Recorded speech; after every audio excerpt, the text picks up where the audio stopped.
Investing in residential property has been a favourite avenue for investors and developers for many generations and centuries in fact. In 2011, the government introduced what I would call a mini game changer, that is multiple dwellings relief, to stoke the fires of residential property investing.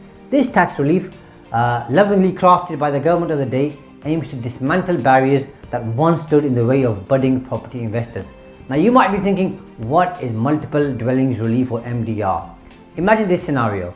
You're eyeing up multiple properties, perhaps from a developer or a portfolio purchase, and MDR steps in as your financial ally. That's right. Instead of paying SDLT based on each individual property, the MDR calculation is based on the collective value of all your properties, and you work out what the average price is. This shift can dramatically reduce the SDLT that you pay, because remember, SDLT goes in tranches and thresholds, making your investment more financially palatable, because the rate of SDLT increases as the value of a property increases. So if you're buying an expensive property and a cheap property, when you work out the average is going to be lower, so you'll fall into some of the lower thresholds. Let's say you're purchasing a few properties. MDR calculates the mean consideration, the total consideration for each single dwelling, divided by the number of dwellings. This average becomes the basis for your SDLT. So let's say you're buying 5 properties for £1 million, divided by 5, £200,000 each, but you might not be buying each property for 200, some could be 300, some could be 150 grand, for example. However, it won't slash your tax to zero. There's a floor limit, which is 1%. Claiming MDR, a tactical move that you ought to know, and it's a crucial point. MDR doesn't come knocking on your door and you have to invite it in. It's not automatic. You need to claim it. And guess what? Even if you claim it retrospectively, you have up to 12 months after the filing date to do so. That is a flexibility you can leverage if you weren't aware of this, but you bought property in the last 12 months and you qualify for MDR. Now let's define a dwelling. Let's not dwell on what constitutes a dwelling, but a dwelling is a place fit for human habitation, and there are different definitions out there depending on where you look, but that's one simple definition that I think works. It could be a standalone house, a flat, or even a mixed-use property like a shop with a flat above. HMRC looks at factors like separate access, postal address, self-contained facilities, utility control, council tax payments. Those are some of the indicators HMRC will use to see if it is a standalone dwelling. The emphasis though is on self-contained. The physical configuration in this context relates to the facilities of the dwelling, independent access and privacy from other dwellings. And it's worth noting that just having plans for construction won't cut it. Construction must have commenced at the effective date of the transaction to qualify. And the effective date, very simply, is the date you complete or when there is substantial performance, one or the other. Claiming MDR, the nuts and bolts that I think you ought to know. To benefit from MDR, you must purchase 2 or more properties in one go or as linked transactions. If it's 2 to 5 properties, you're in residential MDR territory. If you're buying more than 5 properties, i.e. 6 or more, then you can opt to use the non-residential rates, or you can use MDR, or you can use the standard rates. It's for you to choose, and that's a topic for another day and another discussion. The purchase of a property other than a dwelling, i.e. commercial property, will not invalidate the relief. So if you're buying 3 properties together and one's commercial and 2 aren't, the 2 that aren't, you can claim MDR. A linked transaction occurs when you're buying several properties from the same seller or a linked transaction is what happens when you're buying several properties from the same seller, and there could be a timing difference in between, but if same buyer, same seller, most likely linked transactions. And the SDLT rate therefore is calculated on the collective value of all the properties. Off-plan purchases and MDR. Yes, you can claim MDR for off-plan purchases. It covers properties under construction where there is a contract signed before construction begins but isn't substantially performed. This differs from bare land with planning permission but no obligation to build a dwelling, and in that case MDR does not apply. MDR and the 3% additional rate. Remember, you'll always have to pay at least 1%, even if the liability ends up being 0. There's also an additional 3% SDLT rate which you pay when buying residential property.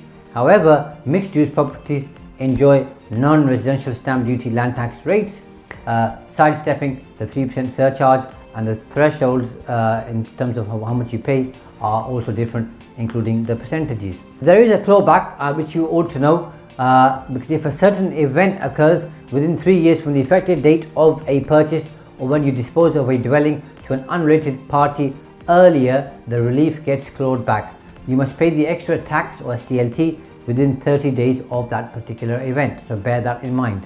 MDR and a more complex case. In some scenarios, let's say when you have a long lease or superior interests, MDR may not apply.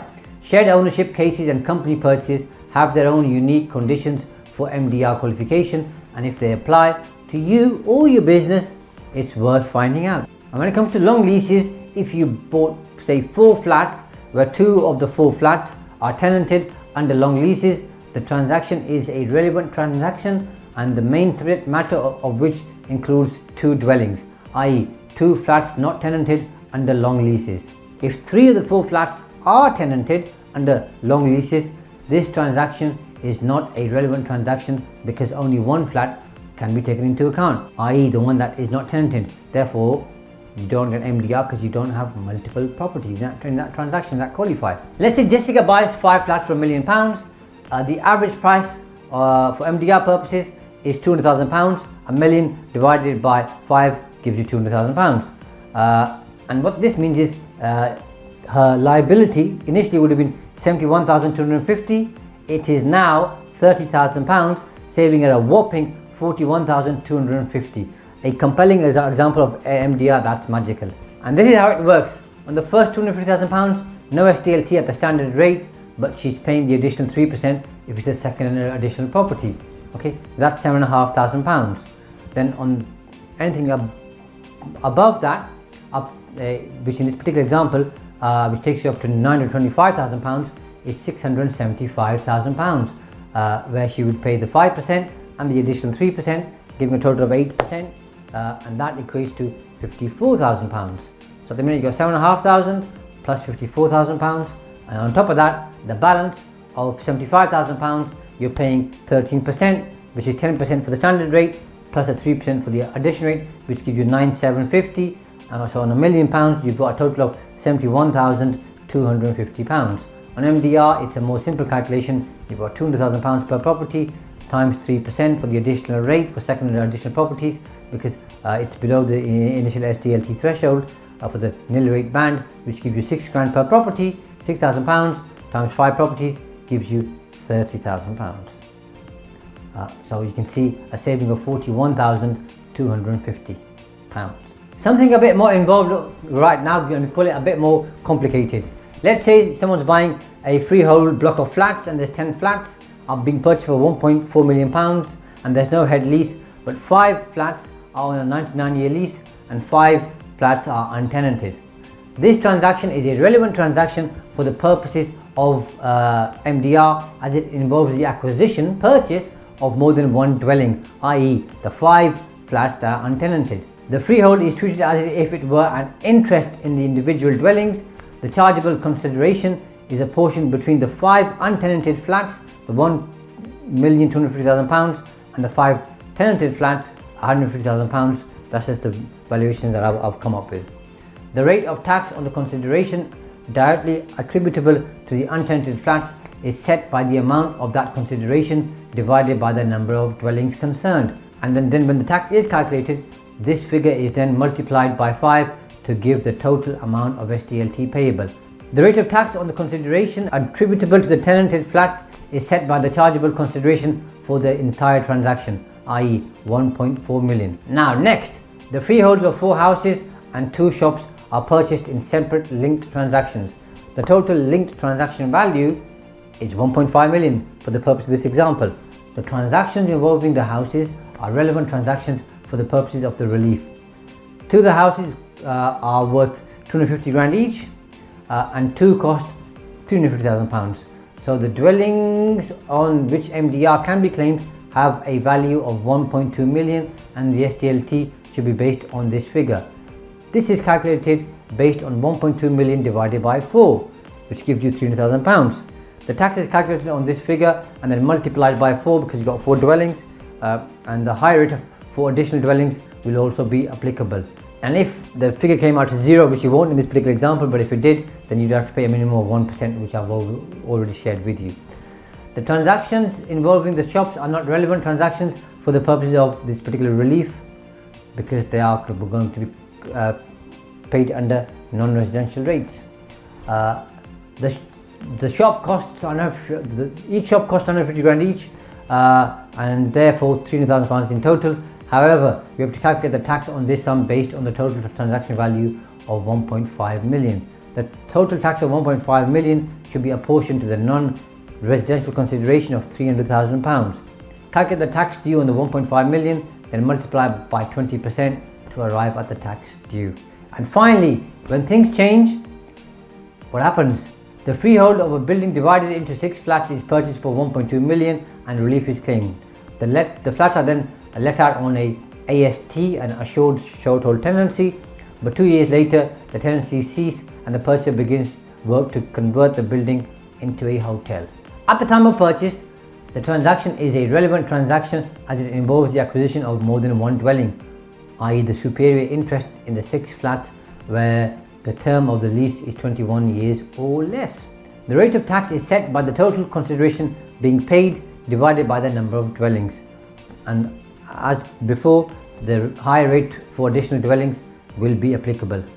When conversion work starts, within 3 years of the effective date of the transaction, the flats cease to be suitable for use as dwellings because they've been converted. The change is deemed to have taken place immediately before the purchase, so the transaction ceases to be a relevant transaction which qualifies for MDR. The rate of tax is now set solely by the consideration being paid. The subject matter of the transaction is now non-residential.